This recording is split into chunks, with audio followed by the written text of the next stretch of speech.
तो जी हाँ दोस्तों, आप लोग देख सकते हैं कि ज्योति सिंह जी एक बच्चे को गोद लिए हैं और इस वीडियो को देखने के बाद यह भी पता चल रहा है कि ज्योति सिंह जी इस वीडियो में बहुत ही खुश नजर आ रहे हैं। आप लोग को बता दें कि आप लोग जिस वीडियो को स्क्रीन पर देख रहे हैं, यह वीडियो ज्योति सिंह जी के द्वारा डाला गया। इस वीडियो को पर्सनली ज्योति सिंह जी के द्वारा उसके इंस्टा आईडी पे अपलोड की गई है और उस वीडियो पे दर्शकों के द्वारा भर भर के कमेंट किए जाते हैं कि वो बच्चा किसका है। और आप लोग को बता दें कि ज्योति सिंह उस वीडियो में ऐसे म्यूजिक को लगाए हैं जिस म्यूजिक को सुनने के बाद पता चलता है कि ज्योति सिंह जी पवन सिंह जी से कह रहे हैं कि मेरे पास कब मेहमान आएगा।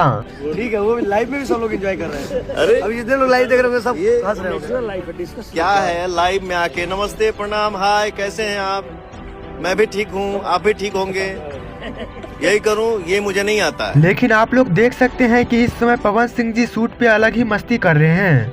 वैसे आप लोग का इस वीडियो के बारे में क्या राय है, आप लोग कमेंट बॉक्स में जरूर बताइएगा और इस तरह की इन्फॉर्मेशन के लिए आप इस चैनल को सब्सक्राइब कर लीजिए। धन्यवाद।